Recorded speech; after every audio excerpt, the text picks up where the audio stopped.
He thought he was buying a wife, a partner to help tame the wild Montana frontier. But the woman who stepped off that train, she wasn't the one in the photograph, not even close. And that was just the first lie in a story so twisted it would tear a town apart. Thomas Holloway felt the biting April wind slice through his worn leather coat. He stood on the Pinehurst train platform, his heart thumping a nervous rhythm against his ribs. Beside him, his ranch hands, Jackson and Everett, shifted their weight, their silence thick with judgment. "You sure about this, Tom?" Jackson finally muttered, his voice a low rumble.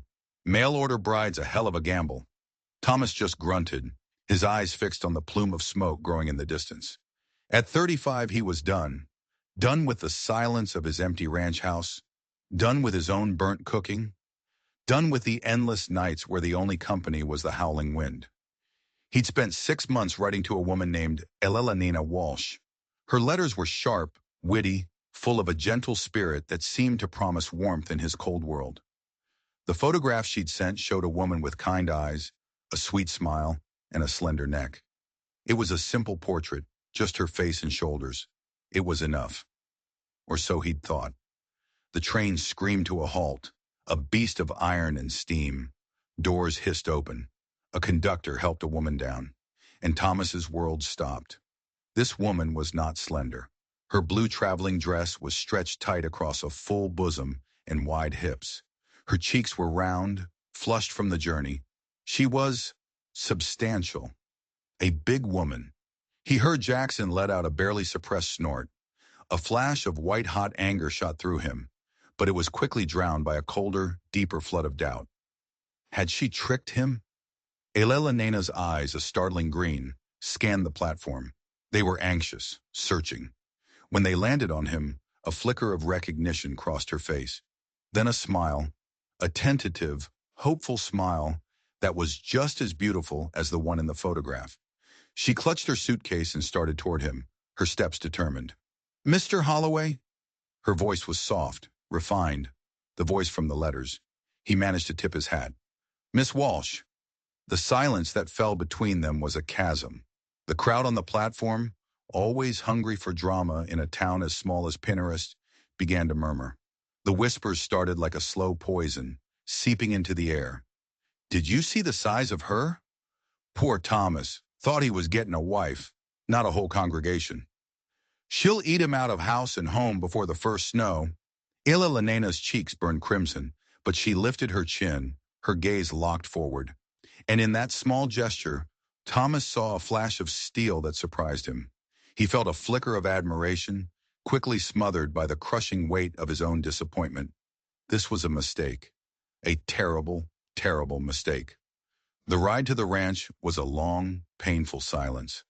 Elena sat beside him on the wagon bench, a fortress of quiet dignity, while his men rode behind. The vast Montana prairie stretched out, all winter brown and unforgiving. "It's beautiful," she said suddenly, her voice quiet but clear. "I've never seen so much space." Thomas glanced at her. Her profile was strong, her auburn hair pinned neatly under her bonnet. Despite everything, he couldn't deny she had a lovely face. "Gets lonely," he said, his voice flat. "Most Eastern women can't handle the isolation." "I'm not most Eastern women, Mr. Holloway." There it was again. That steel. It wasn't defiance. It was a simple statement of fact. For a second he saw the woman from the letters, the one who wasn't afraid of hard work, the one who had seemed so perfect on paper. "We'll see," was all he said. As they crested a hill, the Holloway Ranch came into view. The house was solid, the barn well kept, smoke curling from the chimney. It was his life's work, his legacy. He watched her face carefully, waiting for the inevitable disappointment. But her eyes shone. "It's a home," she said, her voice filled with a strange reverence. "Something I haven't had in a very long time." He knew she was an orphan, living with a cousin who barely tolerated her. But he'd never considered what this meant to her. For him, it was a practical arrangement. For her, it was everything. Mrs. Bennett, his housekeeper, emerged onto the porch. Her sharp eyes took in Elena in a single sweeping glance. Her eyebrows shot up, but then her face broke into a warm, genuine smile. About time this house had a proper mistress, she said, her voice booming. Come in, child. You must be frozen to the bone. Inside, a fire blazed. The house was clean, functional, but it lacked a woman's touch. It was a place to exist, not to live. I'll show you to your room, Mrs. Bennett said, leading Elena upstairs. Mr. Holloway had me prepare the guest room. For now. Left alone, Thomas felt the weight of his decision crash down on him. What had he done? He'd brought a stranger 2,000 miles based on a lie. Mrs. Bennett came back down, her expression stern. She's not what she appeared to be in her photograph, Thomas said, needing to voice the betrayal. And you've never stretched the truth to your own advantage, Thomas Holloway. Mrs. Bennett shot back, her hands on her hips. Judge her by what she does, not by how she looks. Your mother would be ashamed of you. He flinched. His mother would have been. The wedding's in 2 weeks, he said, avoiding her gaze. And if you decide against it? Thomas shrugged, the motion stiff. The train goes back east twice a week. Mrs. Bennett's eyes flashed with fury. That girl didn't travel all this way to be sent back like damaged goods. She deserves a chance. Before he could answer, Elena appeared at the doorway. She'd changed into a simple dress, her hair freed from its pins, falling in rich auburn waves. She looked softer, younger. Mrs. Bennett mentioned supper, she said. I was hoping I might help. The offer was simple, polite, but in the quiet kitchen, as Elena peeled potatoes with a steady, practiced hand, Thomas felt a deep, unsettling unease. He'd wanted a practical wife, someone who understood work, but he never expected the woman he'd been deceived by to start proving her worth before the sun had even set on her first day. And he had a sinking feeling that the photograph wasn't the only secret she was hiding. The next morning, Thomas rose before the sun, the way he always did. He walked into the kitchen expecting cold silence. Instead, he found the fire already lit. Coffee was brewing, its rich aroma filling the room, and Elena was standing at the stove, her hair in a practical braid, an apron tied around her waist. She looked as if she'd been rising at dawn her entire life. Good morning, Mr. Holloway, she said, her smile gentle. Mrs. Bennett mentioned you take coffee before heading to the barn. He took the steaming cup she offered, his mind reeling. He was thrown off balance. This wasn't the behavior of a deceptive city woman. This was competence. Quiet, unassuming competence. That's Mrs. Bennett's job, he said, his voice rougher than he intended. Her smile faltered for just a second. Mrs. Bennett's arthritis troubles her in the cold mornings. I thought I might ease her burden. She paused. Unless you object. He couldn't object.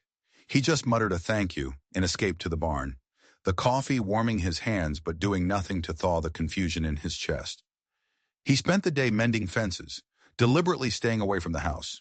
He needed space to think, to sort through the knot of anger and something else, something he couldn't name. When he returned at dusk, exhausted and covered in grime, he was greeted by the smell of fresh bread. Light spilled from every window, pushing back the gloom. The house felt different, warmer, alive. Your Miss Walsh has been busy, Mrs. Bennett said, appearing at his elbow, her voice thick with approval. Cleaned the whole downstairs, organized the pantry, baked bread, and prepared a stew that would make your mother weep with joy. She's not my Miss Walsh, he corrected automatically. Not yet, the housekeeper snorted. Fool man, do you know what she asked me today? If you'd prefer she find lodging in town until the wedding. Said she didn't want to compromise your reputation. The words were like a punch to the gut. While he was wrestling with his disappointment, she was worried about his standing in the community. While the town was whispering cruel jokes, she was scrubbing his floors. Shame washed over him, hot and sharp. Where is she? He asked. Upstairs, writing a letter to that cousin of hers. Mrs. Bennett's expression softened. She's a good woman, Thomas. Maybe not what you pictured, but maybe she's exactly what you need. That night, unable to sleep, he went downstairs for a glass of water. He found her in the kitchen, a single lamp casting a soft glow on her face. She was reading a book, her brow furrowed in concentration. It was a veterinary text. The sight was so unexpected it stopped him in his tracks. Mr. Holloway, she gasped, startled. I'm sorry, I couldn't sleep. It's your home too, he said, the words feeling strange on his tongue. She closed the book. About that, she began, her voice steady. I understand if you've reconsidered our arrangement. I won't protest if you wish for me to leave. The quiet dignity of it floored him. No tears, no accusations. Just a simple, devastating acceptance. Is that what you want? He asked. Her green eyes met his, and for the first time, he saw a vulnerability that mirrored his own loneliness. What I want, she said slowly, is a home, a purpose, the life we discussed in our letters. But I won't hold you to an agreement made under false pretenses. False pretenses, he repeated. My appearance, she clarified, a flush rising on her cheeks. The photograph was several years old. It was from before my cousin's illness. I was her caregiver for years. She swallowed hard. Food was my only comfort. The simple, honest confession disarmed him completely. He thought of the whiskey he'd turned to after his parents died. Who was he to judge? We all have our ways of surviving, he said quietly. A heavy silence settled between them. The kitchen clock ticked loudly, marking the seconds of a decision that would change both their lives. The offer still stands, he said finally. The wedding is in 2 weeks. We'll get to know each other, and then we'll decide. Relief washed over her face, so profound it was like watching the sun break through storm clouds. As she stood to go upstairs, he found himself saying, Thomas, if we're to be married, you should call me Thomas. Good night, Thomas, she whispered. Her smile was the first genuine, unguarded one he'd seen. And as he watched her go, he felt something he hadn't felt in years. Hope. But hope was a dangerous thing in Montana. And as the days passed, Thomas began to realize that Elena's size was the least of her secrets. The woman he thought he knew from letters was a stranger. And that stranger was about to be tested by a crisis that would either forge them together or break them apart for good. 1 week before the wedding, disaster struck. A freak spring blizzard swept down from the mountains, a howling monster of wind and snow. The temperature plummeted. It was a killer storm, the kind that could wipe out a herd in a single night. Thomas and his men worked for 36 hours straight, fighting to get the pregnant heifers into the shelter of the barn. It was a desperate, brutal battle against the elements. They were losing. One of his best heifers, a prize winner named Bessie, went into a difficult labor. She was dying, and her calf was dying with her. She's breached, Everett said, his face grim. I can't turn the calf. We're going to lose them both. Thomas felt a cold despair wash over him. This was more than just one cow. This was a symbol of his failure, of the ranch slipping through his fingers. Suddenly, the barn door creaked open. Elena stood there, wrapped in a heavy shawl, her face determined. Let me see, she said, her voice calm and authoritative. It cut through the panic in the barn like a knife. This is no place for a woman, Jackson grunted, trying to block her way. Elena didn't even look at him. She walked straight to the struggling cow, her eyes scanning the situation with a practiced, analytical gaze that Thomas had never seen before. She ran a hand over the cow's heaving flank. Get me hot water and clean cloths, she commanded, and a rope. The men stared at her, dumbfounded. Now, she snapped, and the authority in her voice sent them scrambling. What do you think you're doing? Thomas demanded, grabbing her arm. She turned to him, and the gentle woman he knew was gone. In her place was someone else, someone with eyes of steel. I'm saving your heifer, Thomas. Now are you going to help me, or are you going to stand there and watch her die? He let go of her arm. For the next hour he watched in stunned silence as Elena Walsh, the woman he judged for her size, worked with a skill and confidence that defied belief. She wasn't squeamish. She wasn't afraid. She guided the men, her instructions precise and clear. She reached inside the struggling animal, her arm disappearing to the shoulder, her face a mask of concentration. She talked to the cow in a low, soothing murmur, a stream of comforting nonsense, and somehow the terrified animal seemed to respond, calming under her touch. All right, she said, her voice strained with effort. When I say pull, you pull. Gentle, but firm. Everett, you ready? Everett, holding the rope she'd looped around the calf's hooves, nodded, his eyes wide with a mixture of fear and awe. "Pull," she commanded. The men pulled. The cow bellowed. Elelenina grunted with the strain, repositioning the calf from the inside. It was a primal, messy, and brutal scene. And then, with a final wet rush, a tiny, perfect calf slid out onto the hay. It was alive. Bessie, exhausted but alive, immediately began licking her newborn. The barn was silent, save for the sound of the wind and the soft noises of the new mother. Alanina stood up slowly, covered in sweat and filth, her face streaked with grime. She looked utterly spent, but her eyes were shining with triumph. She looked at Thomas, a silent question in her gaze. He didn't know what to say.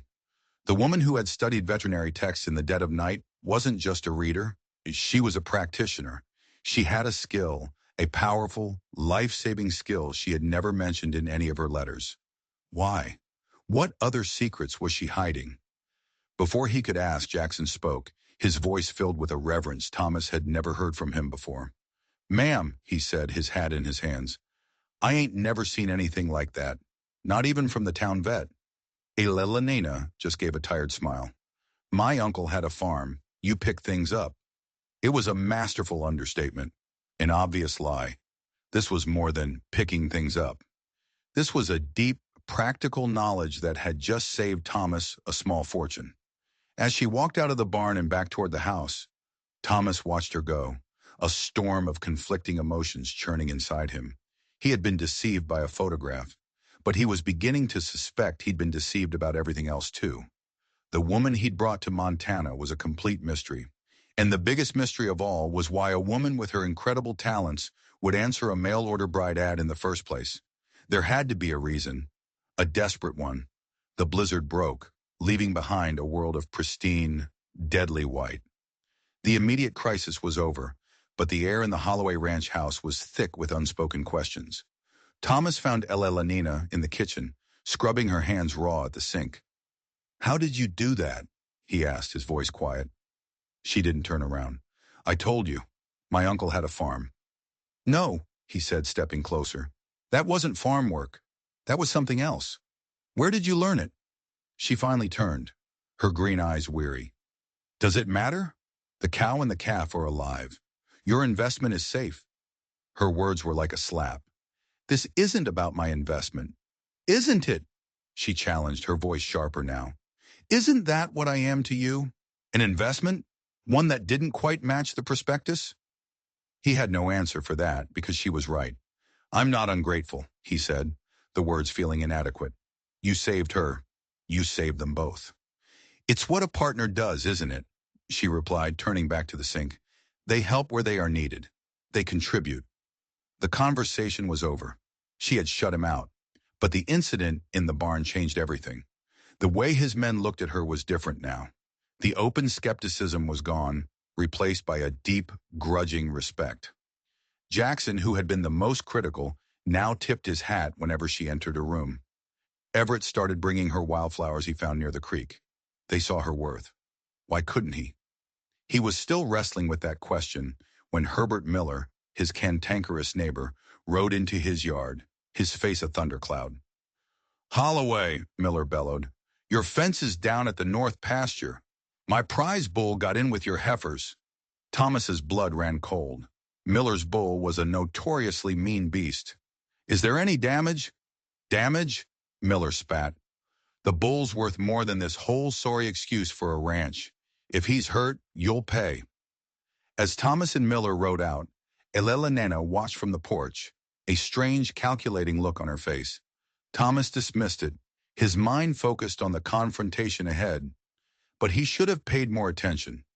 When they reached the pasture, the scene was worse than he'd feared. The fence was not just down, the posts had been deliberately loosened, and Miller's bull had gored one of his best young cows. The animal was bleeding out, its life draining onto the snow-dusted ground. "I'll have to put her down," Thomas said, his voice tight with fury and grief. "You'll do more than that," Miller raged. "You'll pay for my bull's distress." As the two men squared off, their argument escalating, Elelenena arrived on horseback. She wasn't looking at them. She was looking at the ground. She dismounted and knelt, examining the broken fence posts. Then she walked the fence line, her eyes scanning the tracks in the mud and melting snow. "Mr. Miller," she said, her voice cutting through their argument. "What time did you discover your bull was missing?" Miller scoffed. "What does that matter? An hour ago, maybe two." "That's odd," Elalanina said, pointing to a set of tracks, "because these horseshoe prints are at least 6 hours old, and they don't belong to any of our horses. The shoe is narrower, and the wear on the left side is distinctive." She looked directly at Miller.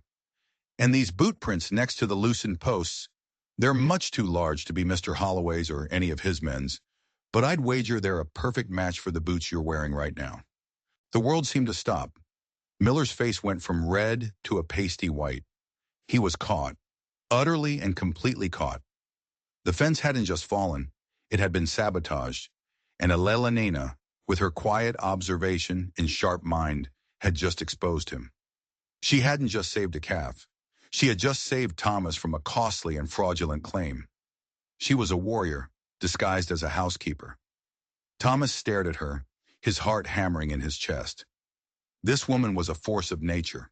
She was intelligent, observant, and fearless. And she was on his side. Miller, sputtering, mounted his horse and fled, shouting threats over his shoulder. Thomas turned to Alelanina. The wind whipped strands of her auburn hair across her face. Her cheeks were flushed with color, her eyes bright with a fire he was only just beginning to understand. "The letters," he said, the realization dawning on him. "You never mentioned any of this in your letters." A small, sad smile touched her lips. "What would I have written, Thomas?"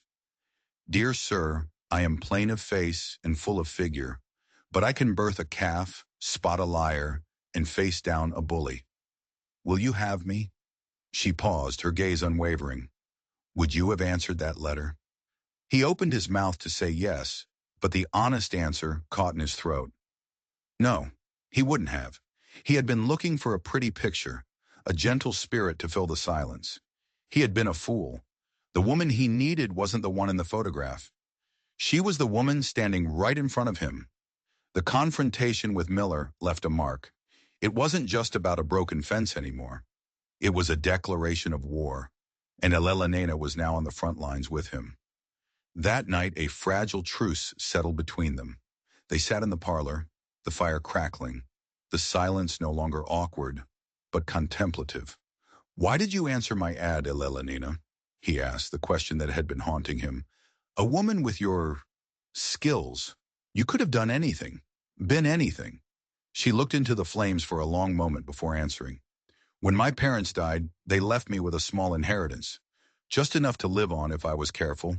But my cousin, his wife was a kind woman, but his business failed.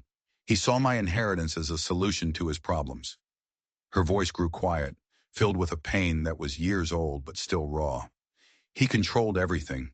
He told me I was too plain, too large, too unmarriageable to ever make my own way.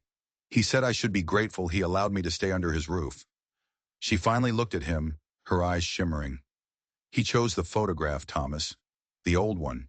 He said it was my only chance. A final, cruel joke. He wanted me gone, but he also wanted to prove that no man would want the real me." Thomas felt a surge of protective fury so intense it startled him. He wanted to find this cousin, this man who had tried to crush her spirit and break him in two. "He was wrong," Thomas said, his voice thick with emotion. "Was he?" she whispered. "When you saw me on that platform, I saw the look in your eyes. It was the same look he always gave me. Disappointment. He couldn't deny it. The shame of it burned in his gut. That was before," he said. "Before I knew who you were." "You still don't know who I am," she replied softly. "Then tell me." And so she did. She told him about her father, a bookkeeper who had taught her to read ledgers and see the stories in numbers. She told him about her mother, a seamstress who had taught her the value of a perfectly straight stitch in a well-made garment. She told him about the years spent nursing her cousin's wife through a long illness, learning about herbs and remedies from the country doctor who visited. She had built herself, piece by piece, from the scraps of a life that had tried to tear her down. She wasn't just a collection of skills. She was a fortress. And as he listened, Thomas realized he wasn't just falling in love with her. He was in absolute awe of her. The wedding was in 3 days. The town was buzzing. Word of the confrontation with Miller had spread like wildfire. Elena was no longer just the big woman Thomas Holloway had been saddled with. She was a mystery, a curiosity. Then Meredith Evans came to call. Meredith was the daughter of the general store owner, the undisputed queen of Pinterest society. She was everything Elena was not: slender, blonde, and dripping with a sense of entitlement. She'd had her sights set on Thomas for years. She swept into the parlor, her eyes raking over Elena with undisguised contempt. "I just had to see for myself," Meredith said, her voice a sickly sweet poison. "The woman Thomas chose over every suitable girl in this valley. Now I see. He wasn't looking for a wife. He was looking for a field hand." Elena's back went ramrod straight. "Mr. Holloway was looking for a partner." "I'm sorry if you don't understand the distinction." Meredith let out a tinkling, cruel laugh. "Oh, I understand. He's settling. A man like that, with his land and his prospects, he deserves the best. Not some desperate, overweight spinster. A man like that deserves a woman who values his character, not just his land." Elena shot back, her voice low and dangerous. "He deserves a woman who sees him, not just the name he carries." The direct hit landed. A flash of genuine pain crossed Meredith's perfect features before being replaced by cold fury. "You will never belong here. You don't have the breeding, the grace, the shape for it." Just then, the door opened. Thomas stood there, his face like a thunderhead. He had heard everything. "Meredith," he said, his voice dangerously calm, "Elena is my chosen wife. She already belongs here more than you ever will. Anyone who doesn't treat her with respect is no longer welcome in my home." His home. He'd said my home, but the look in his eyes said our home. Meredith, furious and humiliated, stormed out. Thomas turned to Elena, his eyes blazing. "I am so sorry, he began. "Don't be," she interrupted, her voice trembling slightly. "She was only saying what everyone else was thinking." "I wasn't," he said, stepping so close he could feel the warmth radiating from her. "Not anymore." He reached out and gently touched her cheek, his callous thumb tracing her jawline. "I was a blind fool, Elena. I was looking for a picture when I should have been looking for a person, a heart, a spirit." His gaze dropped to her lips. "I want this to be a real marriage, a true partnership. If you'll still have me." Tears welled in her eyes, blurring his face. "Are you certain, Thomas?" "I have never been more certain of anything in my entire life," he whispered, and he kissed her. It wasn't a kiss of polite convenience. It was a kiss of desperation and discovery, of regret and hope. It was the kiss of a man who had been starving and had just found a feast. When they broke apart, breathless, the world had shifted. The arrangement was gone. The contract was void. This was real. But as they stood on the precipice of a new beginning, they had no idea that their enemies were gathering. Meredith's humiliation had turned to rage. Miller's greed had turned to a thirst for revenge. And they were about to form an alliance that would bring the full force of hell down on the Holloway Ranch. The wedding day dawned bright and clear, a perfect Montana morning. Neighbors arrived with covered dishes and well wishes. Pastor Miller set up a simple altar under the big oak tree where Thomas's parents had been married.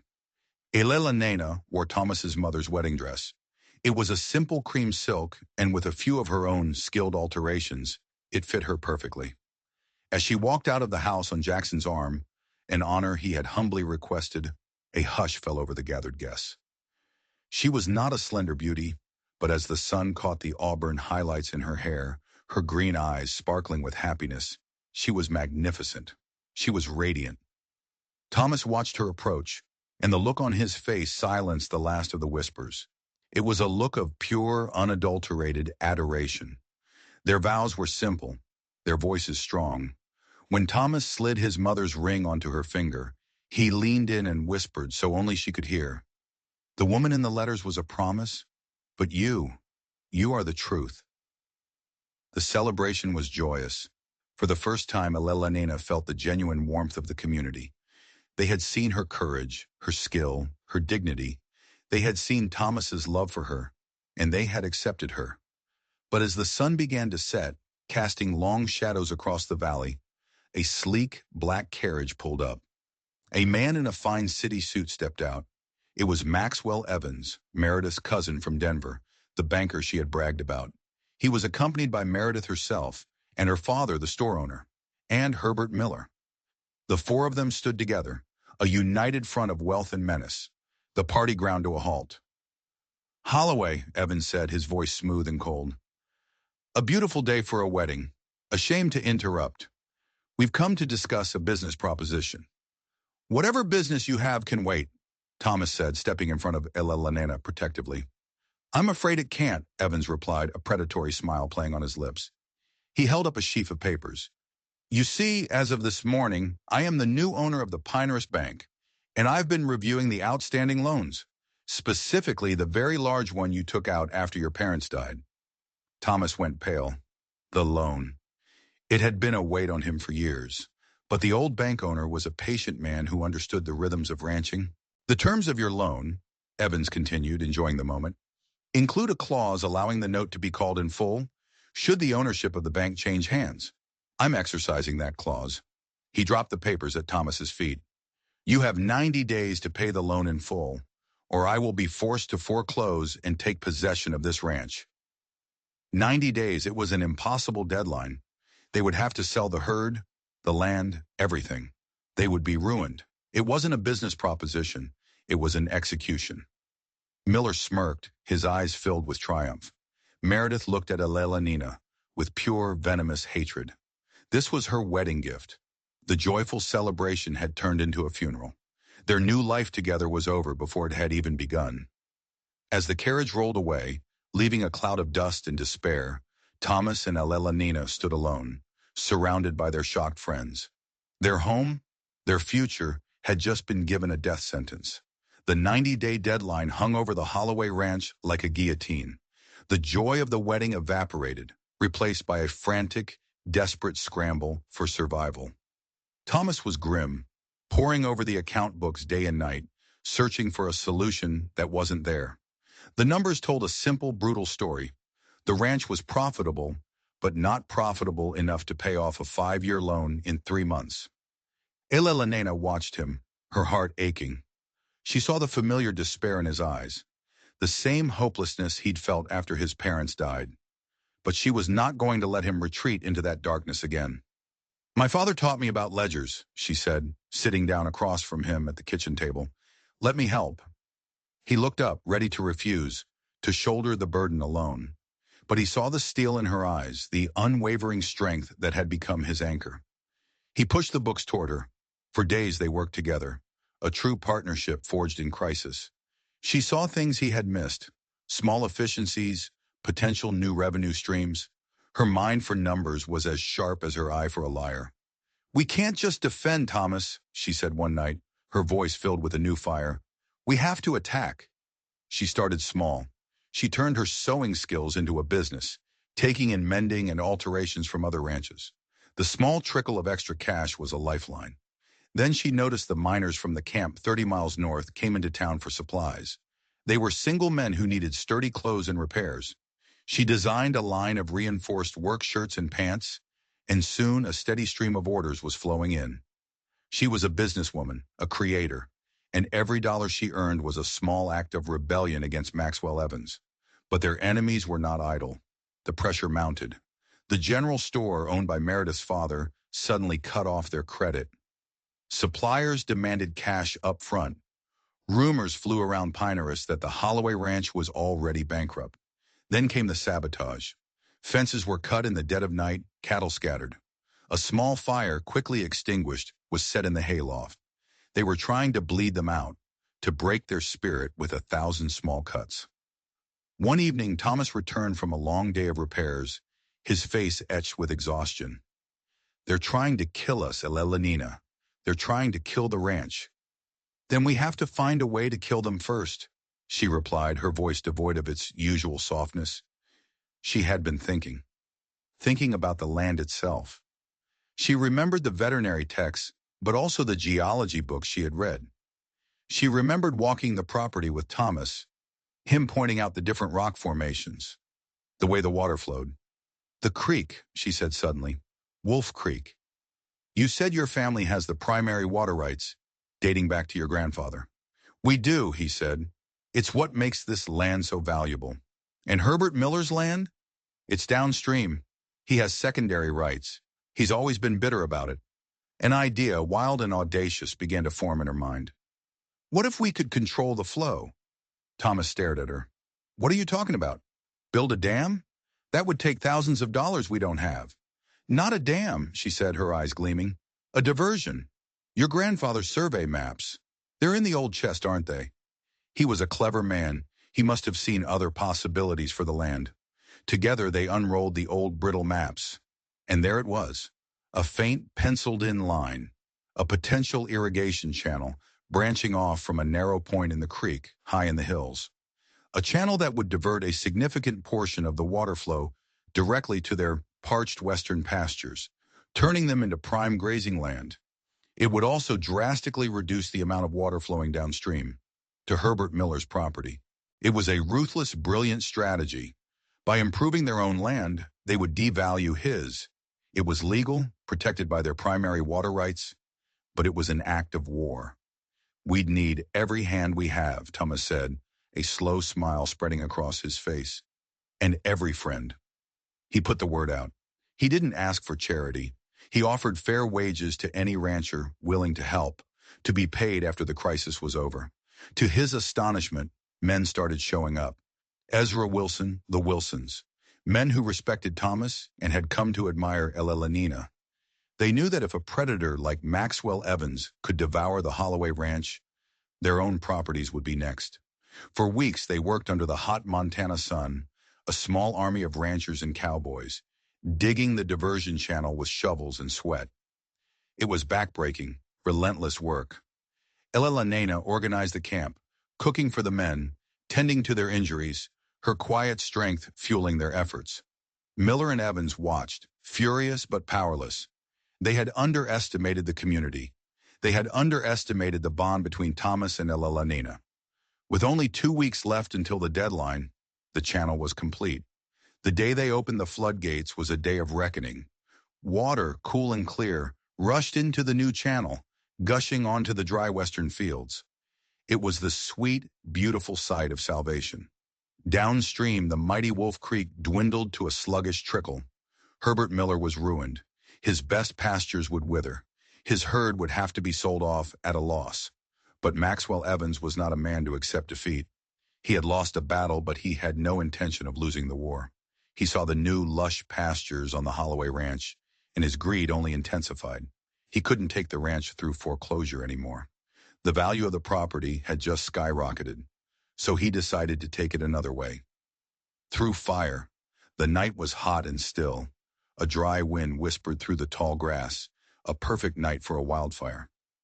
Elelanina was woken by a frantic banging on the door. It was Jackson, his face wild with alarm. "Fire!" he yelled. "The whole South Range is going up." Thomas was out of bed in an instant, pulling on his boots. But as he reached for the door, Elelanina grabbed his arm. "Wait," she said, her voice sharp with a sudden, terrible intuition. "It's a trap." "What are you talking about?" he demanded. "We have to fight it." "Think, Thomas. They know we've beaten them with the water. This is their answer. They want to draw us all out, leave the house and the barn undefended." A cold dread settled in Thomas's stomach. She was right. The timing was too perfect. "Jackson," Thomas ordered, his voice ringing with authority. "Take half the men. Fight the fire from the east. Keep it from spreading to Wilson's place. Everett, you take the other half. Stay here. Guard the house, the barn, everything. Shoot anyone who comes onto this property who isn't one of us." The men scattered, a whirlwind of organized chaos. Thomas turned to Elelanina. "Stay in the house. Lock the doors." "No," she said, her chin set. "You and I are going hunting." She went to the gun cabinet and took out a shotgun, handling it with a familiarity that shocked him. Another secret. Another piece of the puzzle that was his wife. "Miller will be with the arsonists," she said, her voice deadly calm. But Evans is the brains. He won't get his hands dirty. He'll be somewhere he thinks is safe, somewhere he can watch. The old ridge, Thomas breathed, the pieces clicking into place. The ridge that overlooked the entire South Range. They rode out, not toward the fire, but away from it, circling around toward the ridge under the cover of darkness. The sky to the south was an angry, pulsing orange. The smell of smoke was thick in the air. As they reached the base of the ridge, they heard voices. They dismounted, creeping forward on foot, moving from shadow to shadow. There, silhouetted against the glow of the fire, were two figures, Maxwell Evans and Meredith. They were watching the destruction they had wrought, a bottle of champagne open between them. "It's beautiful, isn't it?" Meredith said, her voice carrying on the still night air. "Like a funeral pyre for all their hopes." "It's merely a business transaction," Evans replied coolly. "Once the land is burned, its value will plummet. The bank will have to declare the loan unsecured. Foreclosure will be back on the table, and this time there will be nothing they can do." He raised his glass. "To progress." Rage, cold and pure, surged through Thomas. He raised his rifle. But Elena put a hand on his arm, her touch firm. "No," she whispered. "Not like this. We need more than revenge. We need justice. We need proof." And then she pointed. At the base of the ridge, hidden in the shadows, was a third man, Herbert Miller. He was holding a torch, and he was watching Evans and Meredith with a look of pure, undisguised fear. He was their pawn, the one who had done the dirty work, and he was terrified. Elena saw her chance. "You stay here," she whispered to Thomas. "Keep them covered. I'll be back." Before he could protest, she slipped away, a ghost in the darkness. She circled around, coming up behind Miller. He was so focused on the scene above him, he never heard her approach. "It's a terrible thing, a fire," she said, her voice calm and conversational. Miller spun around, his eyes wide with terror. He dropped the torch. What are you doing here?" he stammered. "I was just thinking," Elena continued, taking a step closer, the shotgun held loosely at her side, "how a man like Maxwell Evans, a man of wealth and power, would have no problem sacrificing a simple pawn. A man like you, for instance. When the sheriff comes asking questions, who do you think he'll blame? The rich city banker? Or the local man with a grudge found holding a torch at the scene of the crime?" Miller started to tremble. She was painting a picture of his own doom, and he could see it perfectly. He promised me a share," Miller whimpered. "And you believed him?" Elena asked, her voice laced with pity. "Men like Evans don't share power, Mr. Miller. They take it, from men like Thomas, and from men like you." She took another step. "You have one chance. Right now, you can go down with him, or you can help my husband and me put him where he belongs." Miller looked from Elena's unyielding face to the figures of Evans and Meredith on the ridge, laughing and drinking as the world burned. He saw the truth. He had been used. "What do I have to do?" he croaked. "You have to tell the truth," she said, "to everyone." When Judge Harrison's circuit court arrived in Pinehurst 2 days later, the town was a tinderbox of rumor and speculation. The fire had been contained, but the damage was extensive. The courtroom was packed. On one side sat Maxwell Evans and Meredith, looking confident and untouchable, their high-priced lawyer beside them. On the other sat Thomas and Elena. Evans' lawyer argued that the fire was a tragic act of nature. He painted Thomas as a desperate man, trying to blame others for his own financial failures. Then Judge Harrison called the final witness, Herbert Miller. A gasp went through the courtroom as Miller walked to the stand, his face pale, his hands shaking. He looked like a broken man. Evans shot him a look of pure venom, a silent threat. But Miller didn't look at him. He looked at Elena. She gave him a single, almost imperceptible nod, and Miller began to talk. He confessed everything. The sabotage of the fence, the conspiracy with Evans and Meredith's father to create a monopoly, the arson. He laid the entire sordid plot bare for the whole town to see. He told them how Evans had promised him a piece of the pie, how he had been blinded by greed and jealousy. The courtroom erupted. Meredith's father tried to flee, but Jackson and Everett were blocking the door. Meredith herself looked as if she was going to be sick. Maxwell Evans sat there, his mask of civility finally gone, his face a portrait of raw, thwarted fury. It was over. Judge Harrison brought the gavel down, his face like stone. Warrants were issued. Evans, Meredith, and her father were taken into custody. The reign of terror was finished. As they left the courtroom, blinking in the bright sunlight, Thomas and Elena were surrounded by their neighbors. Their hands were shaken, their backs were slapped. They were heroes. But as Thomas looked at his wife, standing tall and proud beside him, he knew the truth. She was the hero. She had saved him. She had saved the ranch. She had saved the whole damn valley. That evening, they rode to the high plateau that overlooked their land. The burned section was a black scar, but the rest of the valley was green and vibrant, alive with the promise of their future. "When you stepped off that train," Thomas said, his voice thick with emotion, "I thought my life was over. I thought I had made the worst mistake of my life." He turned to her, his gray eyes full of a love so deep it took her breath away. "I was so wrong. My life didn't begin until that moment. You are not the woman from the photograph, Elena Holloway. You are so much more." She smiled, her heart so full she thought it might burst. The woman in the photograph was a lie told by a cruel man. I hope the woman standing here now is the truth. "You are," he whispered, pulling her into his arms. "You are the truest thing I have ever known." He was no longer just a lonely rancher, and she was no longer just a mail-order bride. They were partners, a team, a force of nature forged in deception, tested by fire, and bound by a love that was as wild and vast as the Montana sky itself. If you enjoyed this story of courage and unexpected love, you're going to want to see what happens when a long-lost soldier returns home to find his wife has remarried his own brother. That story is coming up next, and trust me, you don't want to miss it. Before you go, make sure you hit that subscribe button and ring the notification bell. It's the only way to guarantee you never miss another story from our channel. Thank you for watching.